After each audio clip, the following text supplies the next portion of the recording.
this lesson, we're going to take a look at rotation morphing, which is really just a fancy way of describing the deformation of a layer, either a shape layer or a mask or even a puppet tool or a mesh warp that's driven by the rotation of a layer. Now, in old versions of Duik, there was actually a tool called the rotation morph tool that has been replaced by the connector tool, which, as you've already seen, does lots of different things, including rotation morphs, because the connector can make any property drive any animation. Now, rotation morphing has a lot of uses in character animation. One that you may have seen is an animation where when you bend the arm, a bicep grows and shrinks, giving you the sense of a muscle at work, which is certainly a fun way to employ rotation morphing. But it can also be used to solve sometimes tricky issues with the overlap of joints. And we've talked quite a bit about the necessity of having circular overlaps or ample overlaps at joints in order to create a wide range of motion.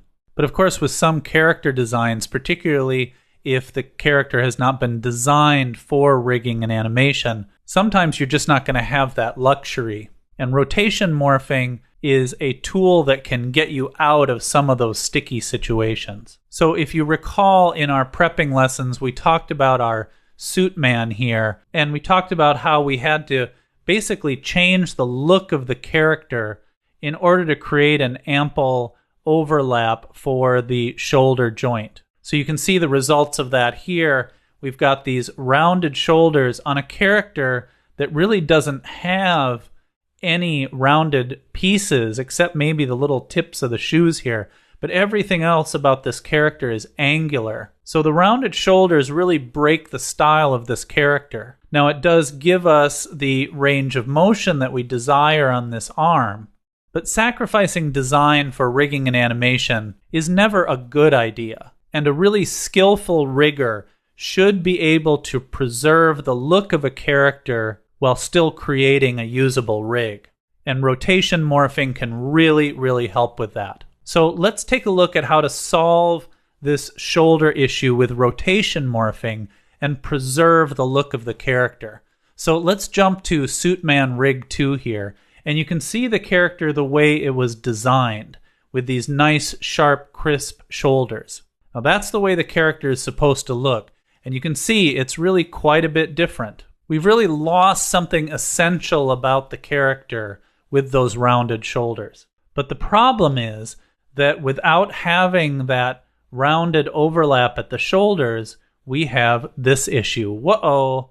When we move the arm and when we bend that arm up, we get this big giant gap there between the torso and the arm. So obviously that's not very good either. But we can solve this with a simple rotation morph. And keep in mind, this could be used for other joints as well, not just a shoulder. For example, it could be used to solve this little problem where when we bend the hand too much, it starts to sort of sit behind the sleeve in an awkward way. Rotation morph could also solve this problem as well. It's really a very handy tool for all kinds of difficult situations. Now, as I said before, a rotation morph can work with the animation of a mask path, a shape layer path, or in the case of raster art, it can work with a mesh warp or a puppet tool animation placed on a layer. So really any tool in After Effects that you can use to deform a layer as you need it can be tied to a rotation morph, as we're going to see. In this case, we're going to be using the animation of a shape layer path. So let's unshy our layers here, and let's make note of just a couple little details before we dive in. First, let's turn on the visibility of our structures, and just note one important difference here. Note that we've put the anchor point for the arm structure at this point where the shoulder meets, so that when we raise the arm up, that little point stays consistent, because we need to maintain that little corner as kind of an essential part of the design of the rig. So rather than having some kind of imaginary circular overlap and positioning this anchor point there, that's where we need the anchor point for that upper arm. Now we have the lower arm and the hand positioned at the center of circular overlaps, just like we'd expect, but we're kind of breaking that usual rule with the upper part of this arm. Now that brings up another kind of important little issue that I want to make you aware of. When you are adding rigging to an arm or a leg that are not perfectly straight vertical, or maybe have a bend in them already, Duick will usually guess at the IK orientation that you want based on that bend. Now in this case, because I position the upper arm up here, and because the elbow is actually over here a little bit, it created a little bend this way. Now in those cases, it's important to understand that when there's a bend, when you change the IK orientation, the elbow position moves. And so when I originally rigged this, the elbow looked something like this. I'm going to kind of cheat that back into place. It was close to this. So you can see it was bent back this way. And when I rigged it, Duick immediately assumed that I wanted the elbow to bend into the body this way. I wanted it the other way. But watch when I check this checkbox, boom, it pops that elbow out. So it's important to note that if you are rigging an arm or a leg that already have a bend in it, in most cases, it's going to be fine because Duick is going to guess at the correct IK orientation for that arm. But in this case, my arm was set roughly like this, but I needed to switch it. But by switching it, it moved the elbow. So what was important here was that I had to make sure that I first parented the arm parts to the structure first before I did my rigging. Then I ran my auto rig script, and then I reversed my orientation back to the direction I wanted it, so I didn't lose the correct orientation of the elbow to the artwork. Now this is not a super common situation, but it does come up occasionally. So you just want to be aware in those circumstances that if there is a bend and it is not necessarily in the direction that you plan to have the IK orientation, make sure you parent the artwork first. Then add your IK and your rigging, and then you can reverse the orientation all you want, and it'll pull that elbow with it to be where you want it to be. If you don't do that, you're going to end up with the elbow position of your structure misaligned with the elbow position of your artwork, and you won't get a clean joint. Just something to be aware of. Now, the other thing I had to do in this case was when I did my rigging and I did that reversal, I got something similar to this where the elbow was jutted out a bit more than I liked for a neutral position. So I scooched the position of the arm down a little bit to get the arm a little straighter. And then I zeroed out the position. So now we can zero out the position and see where I ended up with. So I got this into the position that gave me the closest thing to a really smooth neutral position, and then zeroed out the controller. And one of the things that achieved is by having the upper and the lower arm relatively straight, is now when I reverse the orientation, there's almost no movement on the elbow, which is one of the reasons why it's good to try to rig arms and legs as straight as possible so you can flip orientation cleanly when the arm or leg is straight. Okay, I know this is a little bit of a sidebar here, but some important little issues that I wanted you to be aware of. Okay, let's get back to the matter at hand, which is fixing this little problem that we have with our rotation morph. So again, our problem is that when we raise the arm, we get this giant gap.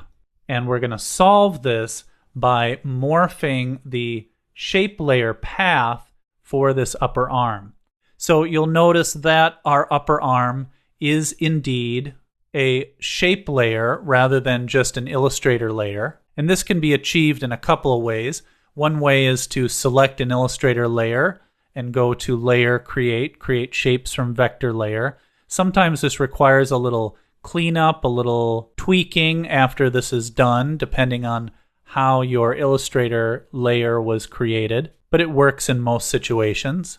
Or you can simply trace the layer, creating a new shape path. But however you achieve it, you want your layer to be a shape layer. Now remember again, this can be done with raster art, with a mesh warp, or puppet tools. We're just using a shape layer path for this demonstration. So what we need to do is manipulate this path so that it closes this gap as this arm is raised. So to save time, we've actually already created this animation on the path for this shape layer. So you can see as I scrub forward here that shape adjusts and connects up with the body. And in fact, I can lift this arm even more. I can't go forever. At a certain point, it separates again. I would probably need to add some shoulder animation if I wanted to really lift this arm all the way up, because if I lift it too much higher, the connection is going to have to come way down here, and that's going to start to look pretty strange. So I would need to have some shoulder animation if I wanted to get this arm a whole lot higher than this. But we can get it pretty high, and I'm just going to back up just beyond the point where it separates there.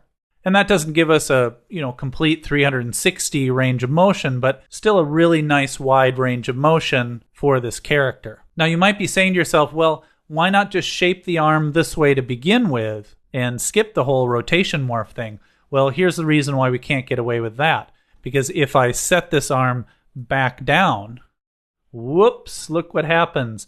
That big long point we had to create to connect that arm back with the torso when it was up in the air is now sticking up through the shoulder, and that doesn't look very good either. So we need to have the shape of the arm be like this when the arm is down, and we need to have the shape of the arm be like this when the arm is raised up in the air. And that's what the rotation morph is going to do for us.